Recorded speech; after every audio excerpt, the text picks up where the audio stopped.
Meeting will come to order. Welcome. We are holding our regularly scheduled meeting for June 16th, 2009 at 9 a.m. And at this time, I would like to call on Reverend Don Reichert to give the invocation from Christ by the Sea United Methodist Church. And our Pledge of Allegiance will be given by Will Collins. Please rise. Reverend, welcome. Let us pray. O God of roaring oceans and tranquil lakes, of summer rains and billowy clouds, we enter your presence in reverent awe of your creative power and goodness. Too often we take for granted the beauty of our world and of our county. We assume that the resources we have available today will be here tomorrow. We haven't always been the wisest of stewards. As our commissioners begin today's agenda, we ask you to guide them in their work. May your Spirit direct their words and decisions so that both natural and human resources will be protected and preserved. And yet, Lord, we know that nothing vital remains stagnant. Change is a sign of life. So we also pray that you will bless our commissioners with wisdom and courage. Move us into the healthy and holy future where you would have us go. Help all here today set aside personal agendas and egos for the sake of the common good. We ask this as your beloved children who rely on your love and care to be sustained. Amen. Amen. Amen. Please join me in the pledge. I pledge allegiance to the flag of the United States of America and to the republic for which it stands, one nation, under God, indivisible, with liberty and justice for all.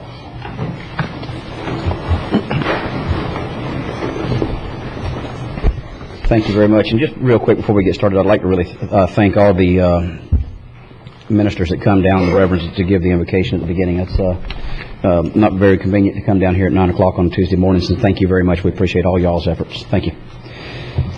Okay, that moves us on to the additions, deletions to the agenda or emergency items, and we have that item 12A has been asked to be pulled by the county administrator.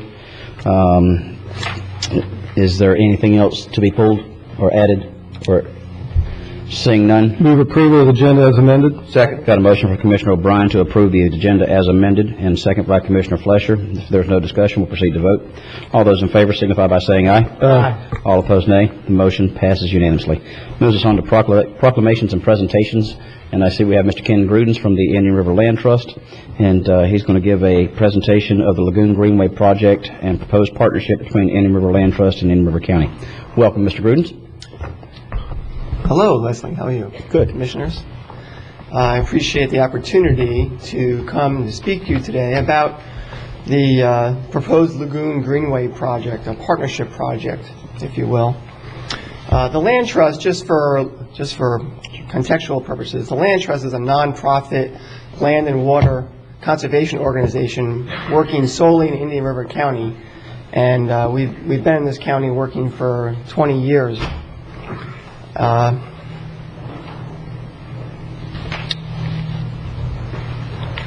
A greenway is a multi-purpose trail or trail system that often runs through or by natural areas such as a river or a bay or other type of feature such as that.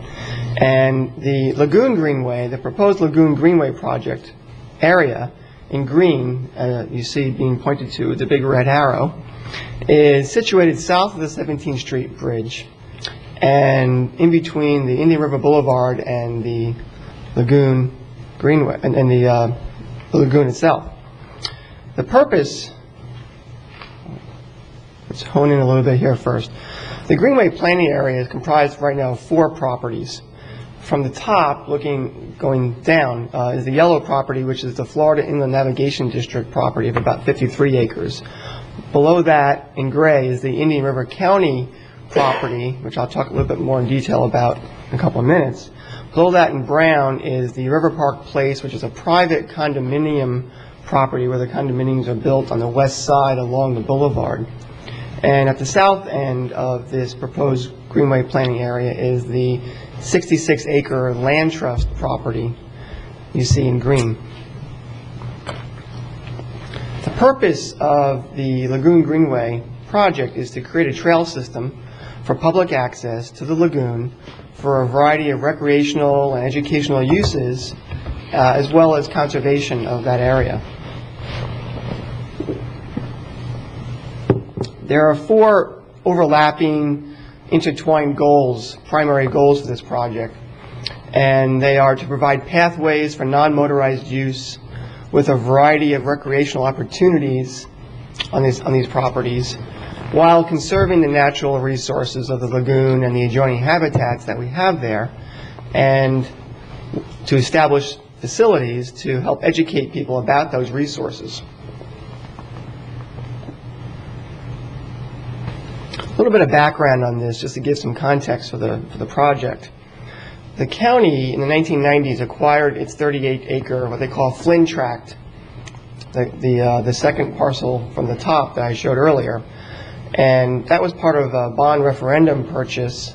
And the Florida Inland Navigation District, which is the agency responsible for the intercoastal waterway and dredging that and keeping that open for boaters and other uses, and the St. Johns River Water Management District each have a 25% fee title interest in that property. They were useful and helpful in a partnership in acquiring that property. At the same time, the FIND, or the Inland Navigation District, they purchased and acquired their 53-acre property for future potential dredge management work. Also in the 1990s, the Land Trust acquired the 66-acre property as part of the McKee Botanical Garden project that the Land Trust spearheaded in the 1990s. About 85% of the total, almost 200 acres in there, is mangrove swamps ringed by impoundment roads. And the Mosquito Control District, our Indian River County Mosquito Control District, they manage those impoundments to, thankfully, minimize our mosquito populations in this county. And there's also some uplands, particularly on the county property, where there's some pristine hammocks of oak and palm. Here you see a view of lagoon from the FIND property. A little bit more history here. In the fall of 2007, a citizens group, some of which we have in the audience here today, approached the Land Trust about the idea of gaining access to this nearly 200 acres of really inaccessible but basically protected land.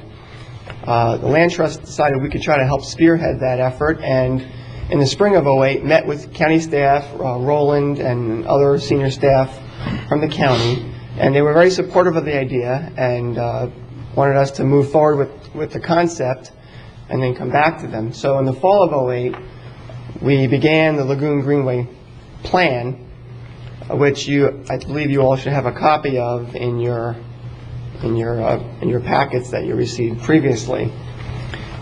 Just recently, this spring, the Greenway plan was completed and sent out to all of you, and at the same time, the county completed a draft of its management plan for the Flynn Tract, for that 38-acre tract there, which they had various agency partners review, and they're in the process of completing and to, I believe, bringing before the commissioners to have that approved.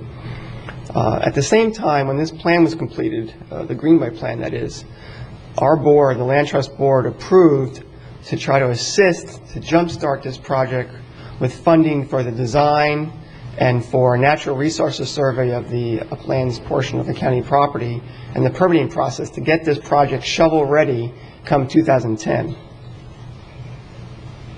Here you see, not so easy to read, the Lagoon Greenway plan. Again, this map is in your packets, and I'm sure you've had a look at it. I'm going to zoom in a little bit. This shows you a little bit better shot of that, showing the county property in particular, which is outlined in red in this case. The county property is a keystone piece of this project because it's really the property with which we can gain access to the Lagoon Greenway from Indian River Boulevard. And you see here proposed on the county property the parking area, upland trails, an elevated walkway leading to an observation deck on the lagoon, and then also connecting with the, I can point to it, these yellowish, whitish trails here, which are the impoundment trails that ring the wetlands, which is the dotted area there. So this is an important piece you see in this entire Greenway project. The total construction costs proposed for this project are not expected to exceed $460,000, and that includes 15 to 20% contingency factor for these various facilities that you see listed here. And the Land Trust has been talking with a lot of agencies, working with Roland and the county, and looking at potential funding sources. And the Florida Inland Navigation District really supports this project and has indicated that they're willing to consider funding for this. And so the hope is that we'd be able to receive a substantial amount of funding from FIND. There's a potential for funding from the Florida Recreational Trails Program, the RTP program, and the Land Trust may be able to help provide some matching funds from private sources, foundations, and otherwise individuals to help match some of these funds. So we feel that it's a very doable project. You see here a shot of what I'm calling the future impoundment trail, but the existing impoundment road utilized by the Mosquito Control District presently on the property. And here's another shot of the lagoon from roughly where the proposed picnic area would be on the FIND property. And here's a shot of the county Flint Track portion of the uplands with the oak hammocks and palm hammocks that you have on this beautiful property.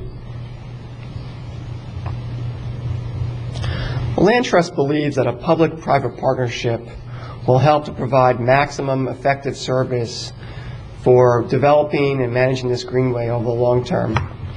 In a nutshell, the Land Trust would work to provide the overall promotion, the coordination and tracking of the project. The county would help coordinate to secure the funding that I spoke of, to oversee the development and to manage the Greenway Trail and facilities, in particular on the county property, as it would any other of its public conservation areas.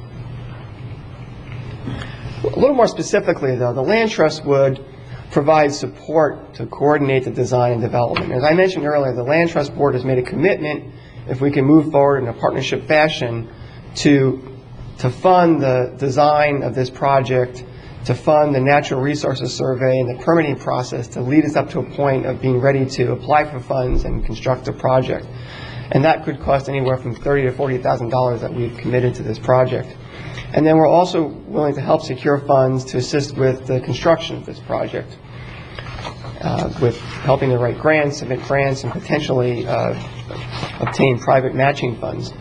We're in this for the long haul. We're willing to promote and coordinate the use of the Greenway over the long haul and to assist with the long-term management, in particular with help from a friends group that's forming out of this process, which is currently sort of a Greenway Advisory Committee, but turning into a friends group that would help to be the eyes and ears on this property on a regular basis. We also have partners, more silent partners, like the Mosquito Control District, which is out there on a regular basis and would also be the eyes and ears and help provide information to the Land Trust and then to the county on issues that might arise.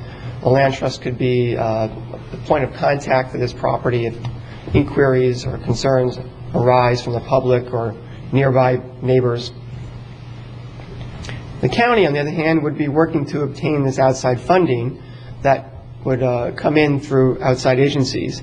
They would conduct the core management and maintenance work on the county property in particular, as I mentioned, like you manage other county properties. A good example is the North Sebastian Conservation Area, where there's a series of boardwalks and trails. And the county would also help explore opportunities to promote this project and have it be a real community resource. In forging ahead, a memorandum of agreement would clarify in writing the details of the roles and the responsibilities of the county, and it would address issues like the inventory, the design and permitting, management, promotion, and so on. Here you see the proposed timeline for the project, which, again, you have a version of that in your booklets there. If the memorandum of agreement can be executed during a reasonable amount of time, say in the third quarter of this year, which is coming up, we should be able to move forward with the natural resource inventory and the design and permitting phase in the fourth quarter of this year to set us up for the grant process in first half of 2010. And if successful with some or all those grants, we should be able to proceed into construction of this project as early as the latter half of 2010 into 2011. So this is a real doable project in a reasonable time frame by way of a partnership. So again, I want to thank you all for the opportunity to provide a summary of this project that you have in more detail in your Lagoon Greenway plans. And I'd be happy to entertain any questions or answer any concerns that you have at this time. Commissioner Solari? I'd like to first say, Ken, thank you very much for this. This is a great project. This is, I think, a lot bigger than this individual project. As you're aware, and some of the people in the county are aware, a couple of years back we passed the Central Indian River County's Greenway Plan through the MPO. And a plan is a good thing to have, but a much better thing to have is implementation of something, and this is the first step towards implementation. This is, your presentation and packet was extremely well done, and I think that everything you have in there is actually a model for future projects, especially the partnership aspects of it. The county alone is not going to be able to build a countywide Greenway plan, but together with groups like yours, where individual groups take ownership of different segments, I think we're well on our way, and I applaud you for that. And a lot of people will initially see this as a recreation issue or a environmental issue. I look at this as part and parcel of our economic development, and this is a key part of ecotourism. And as they're successful in Fellsmere with the Fellsmere Great Railroad and the San Sebastian River Greenway, your Greenway gets built, and we start unifying some of these pieces, we're on our way to being an ecotourism destination point. So I'm clearly tremendously excited about this project. I thank you and the Indian River Land Trust for your work to date, and might actually clean off my bike and get back to riding once you get this done. Well, Bob, I also want to thank you because this particular property is in Bob's district, and Bob's been very supportive from the beginning of discussing this earlier in the year as we move forward to try to talk about this with everybody. So I appreciate your support in coordinating this with NPO, and I know the NPO is very supportive of the project as well, and I think they're willing to help us potentially get recreational trail program grants for this project if the program's still in place come next year. Thank you. Along those same lines, just had the opportunity Sunday afternoon to take the family up to the canoe kayak launch north of 512. Right there by Fisher Lake Island. Spot. Right, it's beautiful. And while we were there about, I would say, at least 12 individuals came in with kayaks, and they all came up from Palm Beach County to celebrate the birthday of one of the individuals that had skydived, or skydove, I guess would be the proper term, from the airport there in Sebastian. But they all came up from Palm Beach County, had to be staying somewhere, and that kind of goes exactly into what Commissioner Solari was talking about, hard evidence that these are the kind of things that really do draw people into the community. They stay here, spend a lot of money, and then leave. So.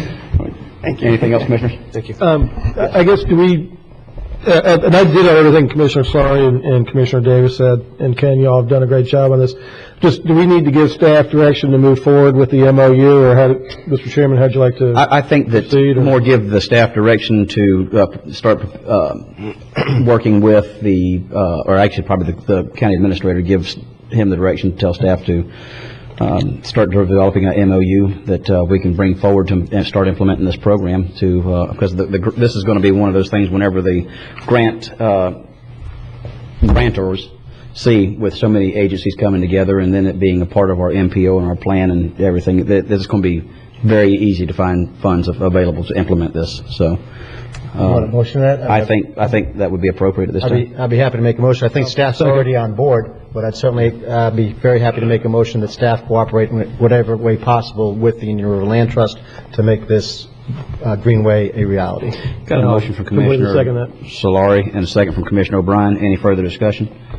Seeing none, all those in favor say aye. Aye. All opposed, nay. Motion passes unanimously. Good luck. Well, thank you all again. Thank you, Ken. Be in touch with you soon. This presentation, is there any way that somebody can have access to that? Do you want, I don't know, this is an opportunity basically for a shameless plug to help work on the private side of it.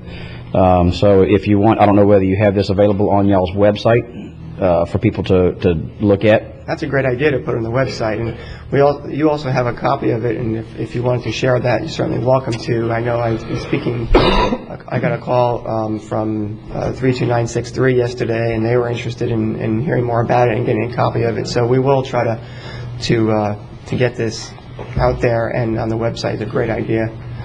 We'll load it on our website too, so we'll put it on the front page. So we've got a copy of it, so we'll be able to get that done, and they can just go to the county's website.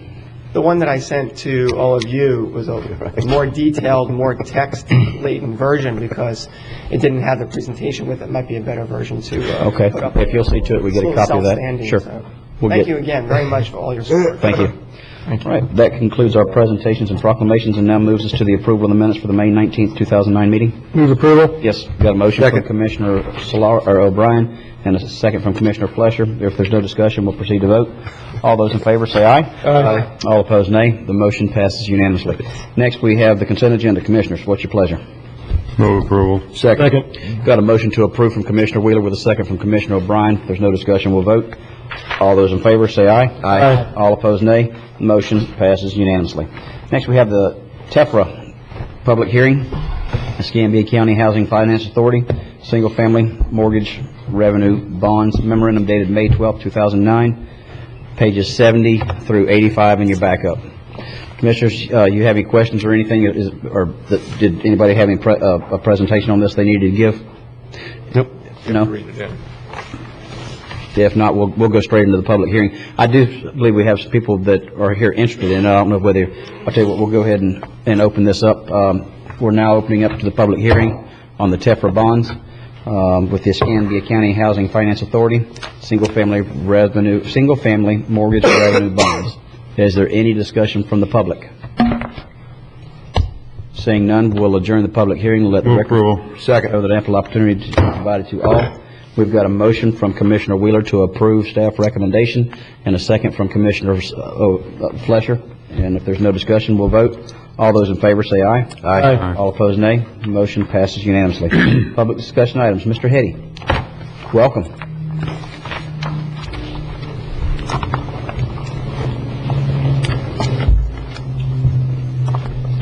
Hello, Commissioners. Brian Hetty, Vero Beach, Florida.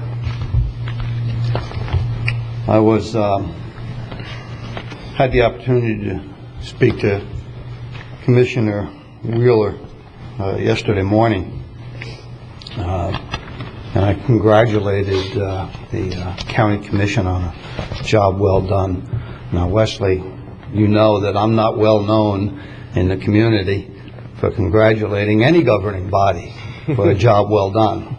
But you are well known. I'm pretty well known.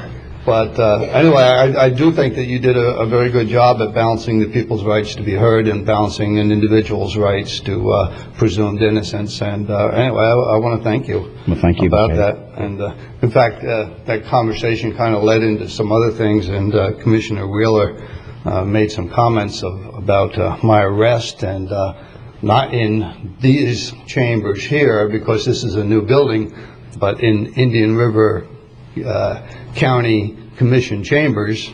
In past years, I was taken into custody and arrested on more than one occasion for daring to come up to this podium and speak against something or to read you the riot act for something I think you should not have done. And that hasn't happened in a long time. And in fact, this commission and recently, in recent years, has been very friendly to citizens that come. In fact, Tom Lowther, it was when he took over as chairman that things made a dramatic change for the better. And for the most part, they've been like that since. You listen to the public and you welcome us here, and that's a wonderful thing. You can't represent us if you don't listen to us. And anyway, you're listening to us. As part of the many jobs I've had in my life, I've been called on to represent people or represent the companies or the organizations, and representing always meant looking out for my employers or the organization's best interest. And I don't think that it's in the best interest of the taxpayers that pay your salary to do anything that takes away from them. I think that if you're going to represent us, then you should be out there speaking in favor of us and in doing things that promote the taxpayers, and the people that work and have businesses in this community. In fact, the city right now has got a meeting going on in the city of Vero Beach, and they want to take something away from tax-paying doctors here in this community, and they wanted to kind of eliminate the local doctors, eliminate the local clinics, and they want to bring a new company in to provide health care for their workers, so that their workers then will only have one choice, would be the city clinic. And I think that if people really thought that government-run health care was the best way to go, that across the parking lot here at the health department, you'd see lines out the door. We have government-run health care, and I'm not saying there's anything wrong with the health department. I just think that governing authorities, elected bodies that are supposed to represent the taxpayers, there's something wrong when they represent them in a way that takes away from their business, that closes their business down.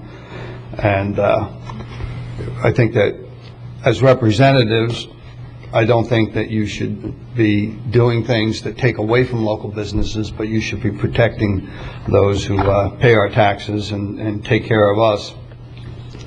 I asked several weeks ago, that the county consider an American First. And Joe, thank you very much. Commissioner Fletcher, thank you very much for bringing that forward.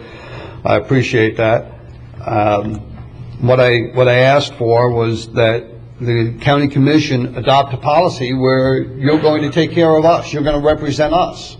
And I listened to that presentation and listened to some problems that certain commissioners had, and I watch these meetings. Even if I'm not here, I'm watching a meeting, and I watched a meeting one time where you assigned a point system before you awarded a contract to companies, and one of the things on the list of points, in order to gain points on your system, you had to be a local company. And in fact, in that example, the only one that really was a local company and had the local presence didn't get the job, but at least there was a consideration for the fact that they were local. During your debate on Commissioner Fletcher's agenda item, you said that, geez, if you adopted this policy where you were going to give business to the local community first, what would other counties say? What would they do? What would they think? And I just sat there and scratched my head, because what do you care? You don't represent them. You represent us. I think probably what they would think is that this county is serious about representing and protecting our businesses and our citizens and our taxpayers. And I remember during that debate, one commissioner said that we had to be careful about checking and making sure that workers on county projects were in fact legal workers, that we needed to be careful about that. I don't think you need to be careful about that at all. I think that it should be a criteria that it's the employers that contract with the county should hire workers that preferably live here, certainly workers that are legally here. And you know, I see on a national, state level, and to a lesser degree here locally, but I see where foreign products are protected, and I know that there's people here in Florida that can't walk through their front door now without being concerned, because some of the construction projects are leaching things into the air that are making them sick. And I think rather than our government protecting foreign products, I think that we need to protect our own products.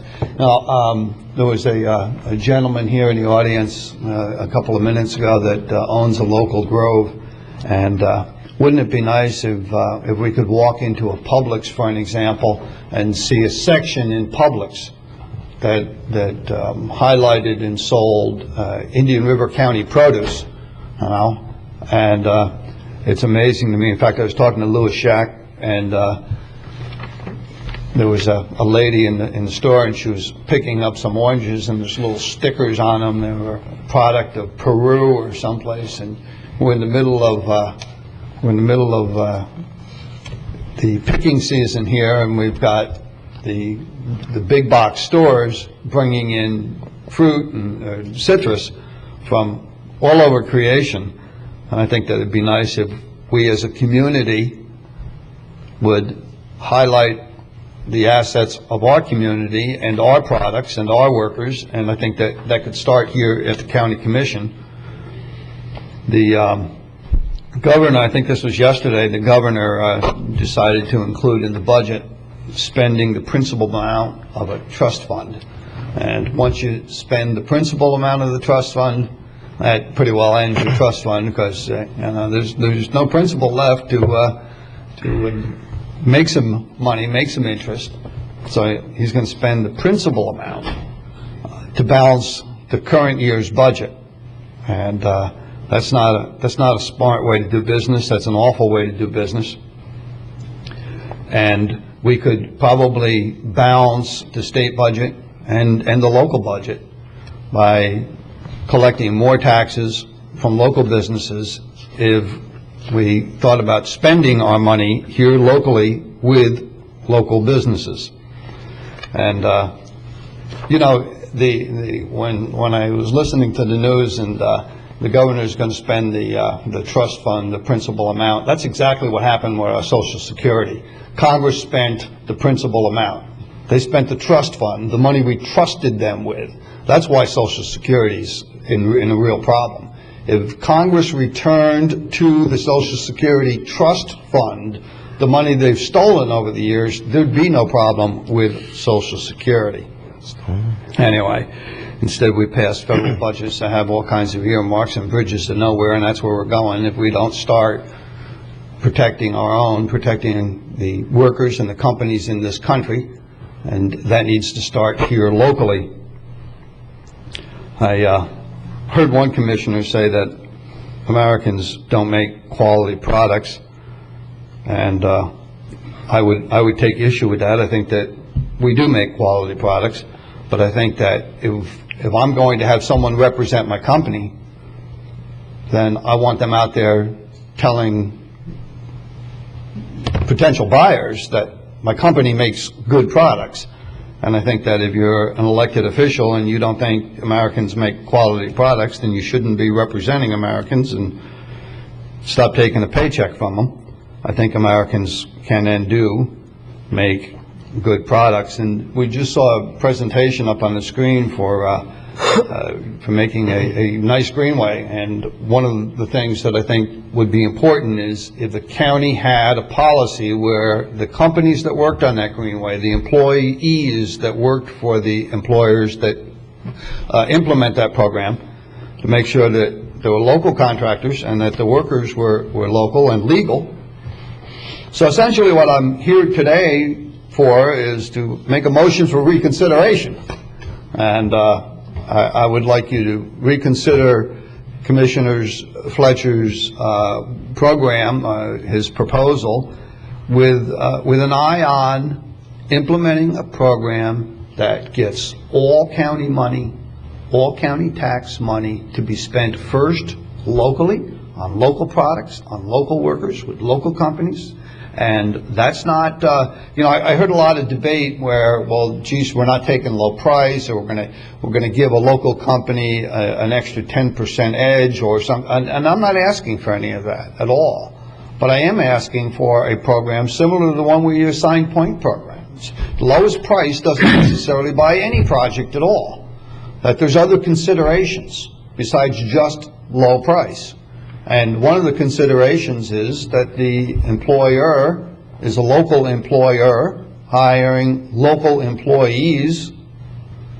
I remember one project where there was some sand pumping, and I think Frank Zork is right, it's not sand pumping, it's dollar dumping. But anyway, there was some sand pumping going on, and up in the north end of the county, and the workers were all parked along A1A. So I went up there and I snapped pictures of their license plates. And they were in every state in the union except Florida. There were 30 workers' cars parked up there, and out of 30 of them, there was one Florida plate. And the company, I think, was from Michigan that was doing the work. Probably your vehicle you took a picture of the back of. Pardon? Florida plate was probably your vehicle, for Brian. Yeah, my American-made vehicle, too. My American-made Jeep. 70% American, assembled in America, 70% American parts. And the other 30%, by the way, in component parts to that particular Jeep, is the Jeep Compass, came from either Canada or Mexico. So it's 100% on this continent, which is pretty good. Where we are with this, what you're talking about, and just make sure that you're clear on what direction we gave the staff, was to go back and look back at the last 6 months, that had we implemented the priority for a local purchase program or local vendor program, that would to see exactly the costs, if there are any. I'm not saying there would have been, but in fact if there are any. And then the other portion of that is to look into St. Lucie County's model, see where it is, and how, and whether to just look into implementing that program. So, well, I think you can go back and you can look at what happened in the past, and that'll tell you something. You can look at St. Lucie's, and that'll tell you something else. But I think Penny Chandler is sitting back here, and I think that she can tell you what happens when you spend money with local businesses. Clearly. I think Penny Chandler is very capable of telling you that if you do that, if you spend money here locally, there's some cost that you won't see that an accountant will put on a piece of paper. You'll see some money that you won't see that an accountant will put on the paper, and that's the recycling of the money within the community. In fact, when you were considering buying Dodgertown so many years ago, that was one of the things. When you were talking about giving money to Piper, that was one of the things that you talked about, is the money recycling in the community. And I didn't want to disagree with you. I was just letting you know where the program is and the steps that we're taking to implement. But anyway, you know, you know what it is I'm looking for. I'm looking for you to implement a policy where any of the money that you get, all of the money that you spend is our money, any of it. And including grants that you get from someplace else, and you know, corporations, even corporations, don't give grants that they didn't get the money from us first. Coca-Cola puts a certain amount of money into the cost of every can of Coke that we pay, and we the people pay all of the bills, and all of the money that you get originally comes from us. And all I'm asking for is that this governing body look out for the people that you represent.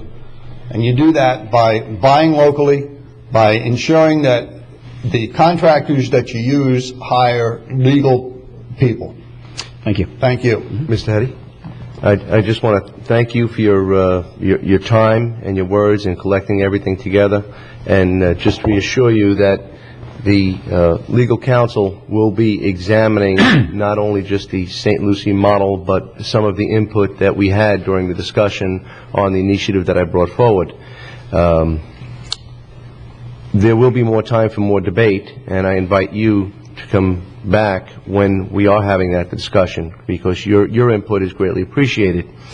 You touched on something about the openness of our forum and our government, and again, thank you for that, because that's what it's all about. This is the people's government, and I'm glad that you're taking the time. You discussed coming here and feeling comfortable. I'd like to invite you to go to another forum as well, because you touched on something about citrus and about what we do here in the local community. I find it very challenging that we can't find our local citrus in the local retail outlets as much as we should. And yes, most of it is from foreign lands, and it's very difficult to find the local fruit unless you go to the local retail outlets other than your grocery stores. I think there's been a change in the mindset about the American flags, and you're seeing that the American flags that say USA on them are made in USA, and they are available in our local retail areas. I invite you to another forum, though, because, quite frankly, I'm going back, I'm 50 now, but I'm going back to when I was a very small young man, and I was living in the colder climate in New York City. And I remember taking the stickers off the fruit, and they said Indian River on them. There was Indian River grapefruit, Indian River oranges, and it was big and bold. It was almost as popular as the Chiquita banana sticker that everybody would put on their fingers or just collect. And, you know, now I live in Indian River, and I can't see those stickers unless I go to where they're retailed out from the growers. And, well, there's a lot of young people in this community, and they eat school lunches, and they have a chance to eat citrus, and there's not a sticker that says Indian River on it that's distributed in the schools and in our local retail. And I think that maybe perhaps you want to use your forum time and your podium time in another area to excite another dais. You know, I could go to the school system and ask them to give the kids in classes Indian River County fruit, but the truth to the matter is that if I go to a school board meeting, I risk arrest. I am arrested and taken into custody on a regular basis at the city council meeting because I say these words: liars, cheats, and thieves should not be in charge of governing agencies. Now, I don't know why anybody would disagree with that. Liars, cheats, and thieves should not be in charge of governing agencies. But when I say those words at a city council meeting, the mayor, the less than honorable Abel, has a police officer. I'm not supporting any of that. Come up and take me into custody. Hey, Brian. Hey, Brian, we were doing so good. We were really doing good there. We were really doing good. What's the matter? The other Let's get up meeting's to the at 9 o'clock. Buy America. Yeah, I appreciate very your much. comments and everything on, and I agree What did I with, say that was wrong? talking about the mayor over here. wanna talk Do that about over there. Any diocese. Well, he does. He has me taken. He calls the police. That's awful. No. I don't mind you start saying about them calling the police. It's just, I don't want isn't to the forum. in the forum for you to call him the names or anything like that, so. I didn't know I called them names. You know, another thing, T-shirts down at Harbor Branch. Yes. They had some T-shirts. They had a big thing going on this weekend. They had T-shirts in Harbor Branch and all of the Florida license plates and whatnot. And then you take a look at the label in the T-shirt, Thailand? and it's not made in the United States. So, Thank you. You know, Mr. another Wheeler, did you have governing agency. I've just got a couple of comments, and I wasn't going to say anything, but as long as everybody's, first, I'm not looking for an argument, but first, maybe it happened. I don't recall anybody at this commission level saying that Americans didn't make quality products. I didn't hear that. If it was said here, I missed it. Secondly, what you've been saying, Brian, and what Mr. Fleischer, Commissioner Fleischer says, and what this board does, sounds really good. But you know what? We aren't big enough to be in a protectionism type environment. Whether we like it or not, we live in a world economy. And if we want to survive, we're not going to survive by trying to protect American products or protect local jobs. We're going to survive by being productive and competitive. And if we aren't going to survive. And a lot of what I'm hearing right here today is exactly what Obama's doing with GM and Chrysler and all these other bailout programs to try and save America. Well, government ought to get their nose out of people's businesses, and they ought to get their nose out of trying to protect businesses. Businesses ought to work in a free enterprise system in our capitalistic society, or used to be, and they'll survive. And thank God Japan and other places say, you know, let's be protective. We don't want to buy Indian River fruit. They sell that fruit all over the world. And there's things in this community that we produce and Piper aircraft. You can't go to any country in this world and not find a Piper or Cessna aircraft. They're American made. Thank God that they're saying that no, we're not going to do that. I mean, there's foreign airlines and French and that fly Boeings. Thank God they aren't going to. They just say no, we're going to fly Airbuses because they're made in Europe. Competition and free enterprise system is where the strength is, and not protectionism. And what you say sounds great. I wish it were real, but it's a fantasy. If you want to compete, you've got to be competitive. And if we start shutting the market down here on competitiveness, then we're doing the taxpayers a disfavor because we run a higher risk of getting an inferior product. I'm not saying they're inferior, but the risk is there.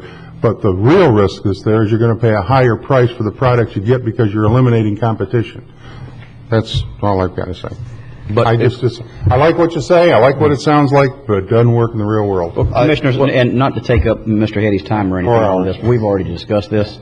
And so, Mr. Heady, if you have a few more final parting words that we'd like to go ahead and move on with this, I didn't think that I said anything that was Obama-like. In fact, what I said was the governing authorities need to stop spending money outside of the local. I think that what you see with the Obama plan is billions of dollars going into companies that are making their products overseas, and I think that needs to stop. So mine, exactly what I was saying is, I think, exactly different than Obama. What I'm saying is let me quote what you said. Government needs to protect local businesses. I said that government needs to consider you're representing the local people here, and I think that you need to do that. You need to represent the local Gentlemen, listen. And this is an opportunity to bring things forward. Mr. Heady, I appreciate that. I don't want the argument between the board and Mr. Heady to continue. Considering that it's a global economy. I appreciate that. We're not arguing. Go ahead. Considering it's a global economy is a nice consideration, but I think that what we taxpayers do is we pay you to represent us. And if you want to represent a global economy, I think that there are several places where you can go to work, but I think as a county commissioner is not one of them. Thank you, Mr. Heady. We appreciate your time. Okay. That moves us past the public discussion. Now we'll move on to the public notice items. Mr. Collins, would you please read the public notice items? There's a public hearing scheduled for June 23rd to consider an amendment to Section 207.5 of the Indian River County Code to change the beginning sale date of business tax receipts from August 1st to July 1st of each year so as to be consistent with current Florida law. There's a second public hearing scheduled for June 23rd. It's William Gregory Construction, Inc.'s request to amend the future land use map to redesignate .32 acres located on the northwest corner of Indian River Boulevard and 37th Street from M1 medium density residential up to 8 units an acre to CI Commercial Industrial District, and to rezone that .32 acres from RM8 multifamily residential district up to 8 units an acre to OCR Office Commercial and Residential District.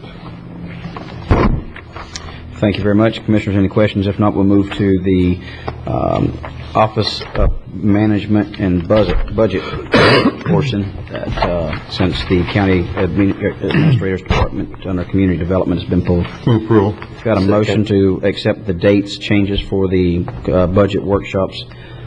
Memorandum dated June 10th, 2009. Motion for Commissioner Wheeler and second by Commissioner Fletcher. There's no discussion. All those in favor say aye. Aye. All opposed, nay. Motion passes unanimously. Next, we have County Attorney's Matters, which is the request for release of code enforcement liens against property formerly owned by Lewis Barton. Memorandum dated June 9th, 2009. Found on pages 100 through 103 in your backup. Welcome, Mr. Cabral. Or Mr. I'll be doing this one. Okay. On June 1st, the clerk of court issued a clerk's deed in foreclosure for the Barton property at 2525 Surfside Terrace. The plaintiff, City First Mortgage Group, was the high bidder at $500,000, and they also received a $1.2 million deficiency judgment against Barton. 3 days later, I received a written request to release the code enforcement liens on the property that the board holds. The offer was to pay the county $5,000 to release a $252,000 lien, and the offer is coming from an attorney for Mr. Reed, who has made a loan to Mr. Barton, which contains some future advance clauses, and I suspect that the intent is to clear the prior liens of the county, which are still on the property, so that they can get the property back at a lower price. In the past, the board has rejected a similar offer of $25,000 from Okolina Bank, and it would be my recommendation that you did not give up your more than $250,000 lien in exchange for this $5,000 payoff offer. Move staff recommendation. Second. Got a motion to approve staff recommendation from Commissioner Wheeler and a second from Commissioner O'Brien. And is there any discussion? Commissioner Solari. Yeah, I'd just like to point out that for things that wouldn't seem to bring much notice, this is one of the items that constituents in my district would be adamant against, any decline in the amount of this fee. So I readily support the staff recommendation and would hope that we remain steady on this over the next months and years, or whatever amount of time it takes for the full lien to be paid off. Okay. We have a motion to approve staff recommendation, and if there's no further discussion, we'll proceed to vote. All those in favor signify by saying aye. Aye. Aye. All opposed, nay. Motion passes unanimously. That moves us next to the Gifford Youth Activity Center, Community Center lease modifications. Yes, sir. John Dean, on behalf of the Gifford Youth Activity Center, was working on a site plan, and the purpose of that was to site 2 modular education buildings, which the school board had offered to make available on the western portion of their property. In looking at the site and what's available,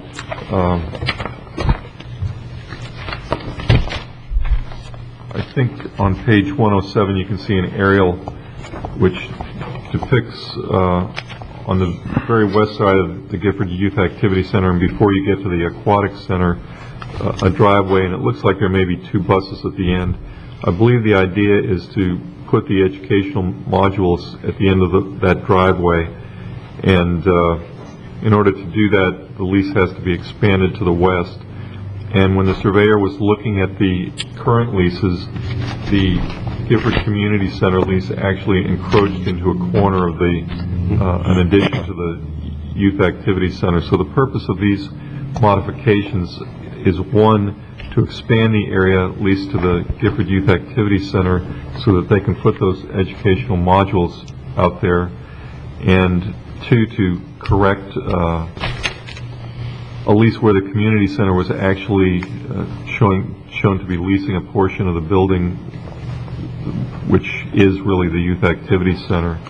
So we've drafted 2 modifications with corrective leases and maps that show the current lines of the leased areas, and we would ask that you approve these modifications so that the site plan modification to bring these educational modulars. Move staff recommendation. Second. Got a motion to approve from Commissioner Wheeler and a second from Commissioner Flesher. Any further discussion? Seeing none, all those in favor signify by saying aye. Aye. All opposed, nay. Motion passes unanimously. Mr. Woolfolk, welcome. Buddy Woolfolk, 4590 57th Avenue. Excuse my voice. A little too much singing on this weekend. Sunday. We want to thank you so very much. In February 1998, we opened that facility, 19,000 square feet. Great day for Inner River County. A year and a half later, we outgrew that facility, had to add another 6,000 square feet to that facility, bringing it up to 25,000 square feet. Here we are in 2009, once again, with the economy being in the situation that it's in, we need more space. More children are not going on summer vacations as they used to because of the economy. They're staying home. Therefore, we need these modulars to accommodate the waiting list that we have and to be able to offer services to those kids who are in desperate need of those services. So we want to thank you so very much for approving this. Our school district has already donated 2 modular units. Some private donors have given monies to move, renovate, and to secure those units. So this is a plan, another part of the plan to get that done. So thank you so very much on behalf of our Executive Director, Ms. Angela Perry, and our Board of Directors. Thank you so much. Thank you, Freddie. Appreciate all your work you do up there. Okay. Next, Commissioners, that moves us to the continuing on with the attorney's matters. Mr. DeBraw. Good morning, Commissioners. Bill DeBraw, Deputy County Attorney. The first matter that we have to discuss here this morning is an unconditional offer for a parcel of property located at 5780 20th Street. This is the Bank of America parcel. A small section of right-of-way is needed from the parent tract. Parent tract is 0.74 acres. The take is very small, just 0.036 of an acre.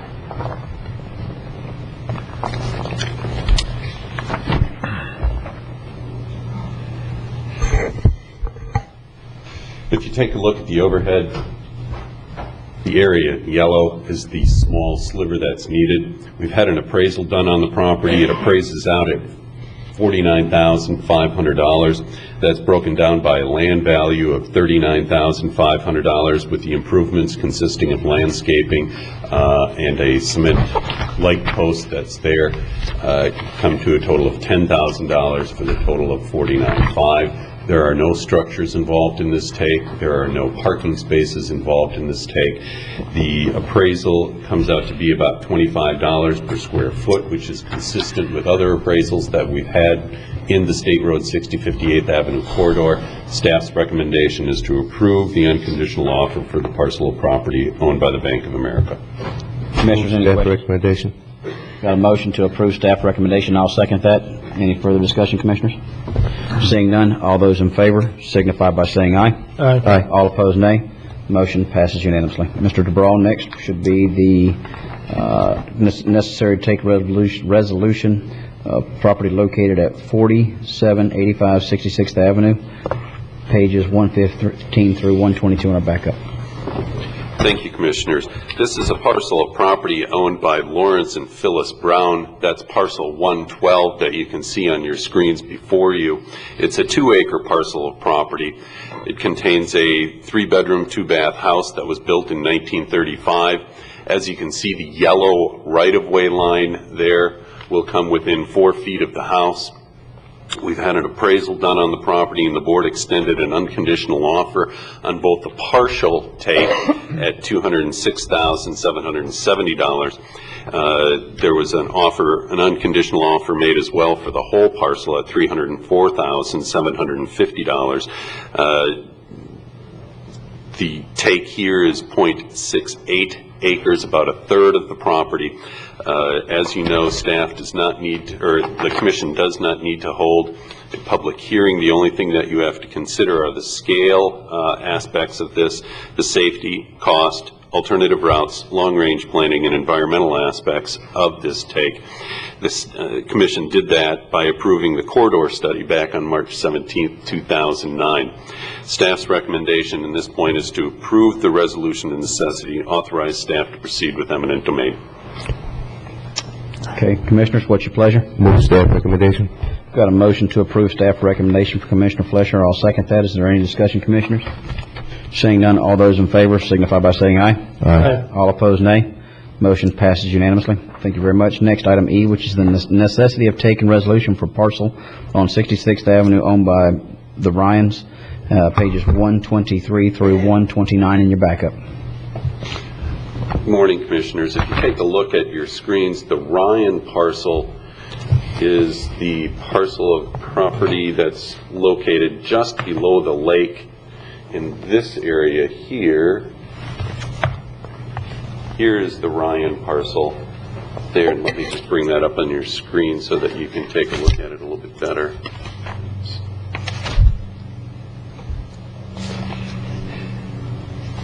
No, it went away. The Ryan parcel of property is a 5-acre parcel of property.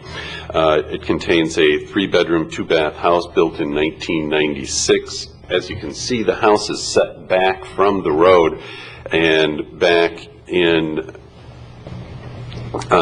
December, we made a unconditional offer for just the just for the parcel of right-of-way needed. The county needs 1.19 acres for the 66th Avenue Improvement Project. In the 1.19 acres, there is a Murphy Reservation consisting of 0.61 acres, or just about half of it. We made the unconditional offer at $94,645. That was 15% above the appraised value. Again, this is a resolution and necessity to forward on negotiations with Mr. and Mrs. Ryan. The staff has already sent out the unconditional offer letter. This will be sent to their attorneys as well. The resolution will be sent to them as well. You've already approved the corridor study for this area back on the 17th of March. Staff recommends going ahead and approving the resolution and necessity and allowing us to proceed to eminent domain. Move approval. Got a motion from Commissioner Wheeler and a second from Commissioner Flesher. Any discussion, Commissioners? Seeing none, all those in favor signify by saying aye. Aye. All opposed, nay. Motion passes unanimously. Item F, which is the stipulated order of take and extended possession agreement with Cumberland Farms, Oslo Road and 27th Avenue, pages 130 through 135 in your backup. Commissioners, staff has been negotiating and outside counsel has been negotiating with the attorneys for the Cumberland Farms store. And we're starting to put together the skeleton of an agreement by which the county would go ahead and purchase property to the north of Cumberland Farms.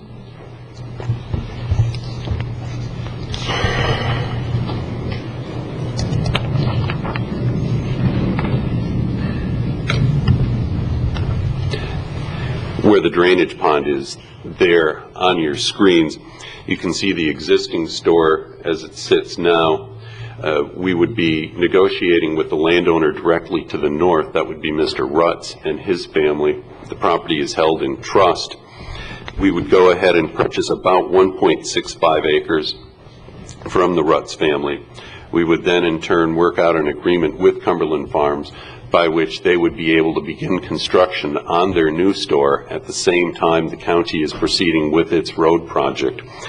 We would deposit the sum of $2,300,000, which is the appraised value, the county's appraisal, into the registry of the court. Upon approval by the court and the parties, that money would then be transferred into an interest-bearing escrow account.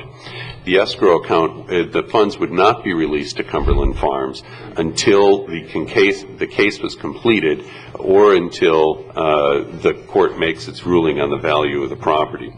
In exchange for the deposit and the property, Cumberland Farms is asking for a period of extended possession.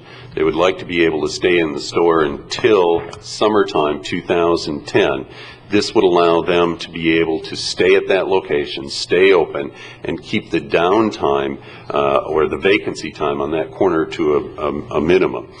In exchange for those things, they would also stipulate to the order of take, saving the county a considerable sum in attorney's fees, expert witness fees on both sides of the court case there.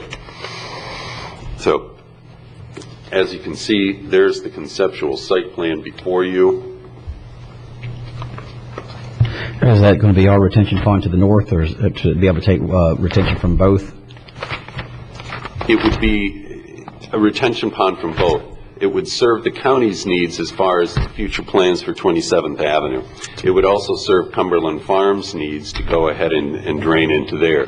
The landowner, Mr. Rutz, the property owner to the north, is also interested in a joint use pond, which only makes sense. His property is also zoned commercial CL, and to be able to have all the parties there that need the stormwater retention share in the pond is the smart way to go in this matter.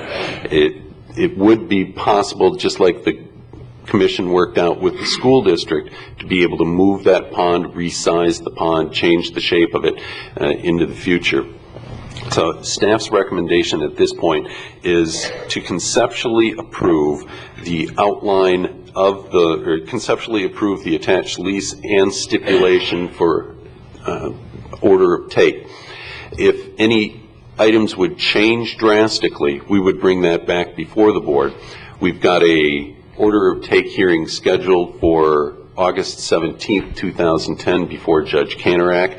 Certainly, we want to try and keep on the negotiations here, but we wanted to bring this forward to let Cumberland Farms know that the Commission is on board with this type of stipulation in the plan that the parties are trying to work out. If there are any questions that you have. The only thing that I have a question about it would be the court registry. Depositing those funds into the court registry, and if I'm not mistaken, at a foreclosure sale of some kind, I believe it's like a 2% court registry fee. Are we getting charged a fee for depositing those funds in the registry? No, sir. We don't. We get charged a small fee for eminent domain cases, but it's not a percentage like it is in other cases. Okay. All right. In that case, no further questions. Commissioner? Yes. Bill, one point. We're paying $2.3 million for the existing Cumberland Farm cider, the initial price we're paying for it. And then we're looking to purchase the 3.4 acre parcel of the Rutz family and then convey 1.6 acres of that to Cumberland Farm. So in effect, we're actually buying two parcels for Cumberland Farms? No. What we're doing in this case is that they would be able to use probably the back quarter or back half of their existing site.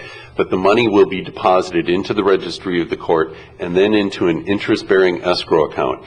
It won't be distributed to Cumberland Farms.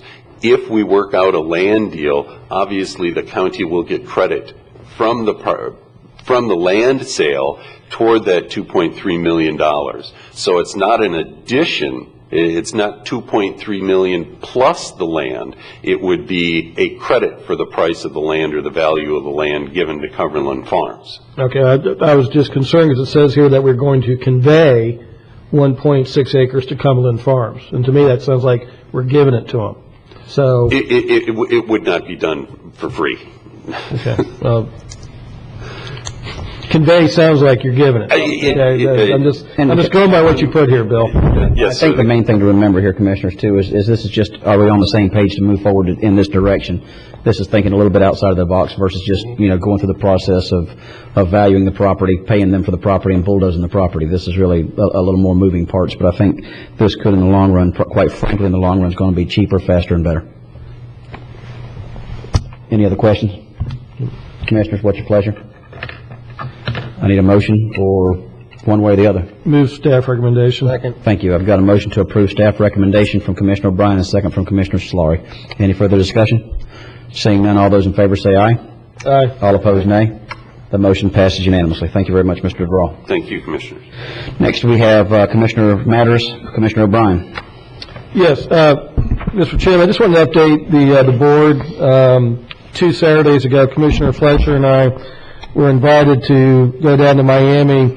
The local firefighters union, the IAFF, was having a national conference down there, and one of the activities was a kind of what they called Fire Ops 101. It was a kind of a day in the life of a firefighter, and basically they put us in full bunker gear, put us in the burn trailer, made us climb ladders, pull hoses, spray the water, and kind of go through the full training, a kind of a simulated EMS emergency thing where they just say, oh, we got a collapsed victim, start IV, start resuscitation, and things like that. So I found it very, very informative. It does make you appreciate what our firefighters go through on a daily basis.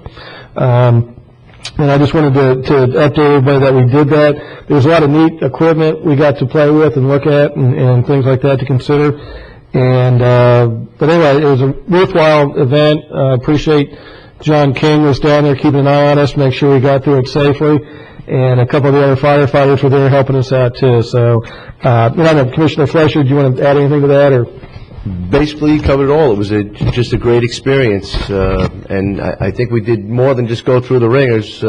They even had some people act as citizens and asking questions and interfering as we were trying to resuscitate individuals or get through the conditions and trials that we had to go through. And a lot of good came out of it. We got to experience some great new innovative equipment. Hopefully we'll be able to see some of that equipment here in Indian River County as well. And I do want to thank John King and Kyle and John and Mark as well I think that we were the only team that had the support that we had with the firefighters that were there and going through the program with us as well. It was a great experience. We had the opportunity to work on our CPR skills as well and learn a lot of great techniques. And thank you once again. We appreciate it, and I especially appreciate the chief coming down with his bunker gear to ensure. It was a challenge for us to be in that bunker gear for the 6 hours. I know that in my past profession, I had the opportunity to work with some CPR application and life-saving techniques and run into a burning building and assist firefighters. But to work it in full bunker gear, you have a whole lot more appreciation of our firefighters. Thank you. Thank you, Commissioners. If there's no further... Nope. Okay. Want to update the board? Thank you. Next, we have Commissioner Solari. Thank you, Mr. Chairman. We've discussed a couple times Move that a little bit closer. fire hydrants in the past, and I'm going to today make a motion that we suspend the charge that the county charges the Emergency Services District for fire hydrant maintenance. This will do a couple things. First, the statute covering this says that it's the owner's responsibility to maintain hydrants, and it's the utility that owns the hydrants, and I believe this is a better path forward.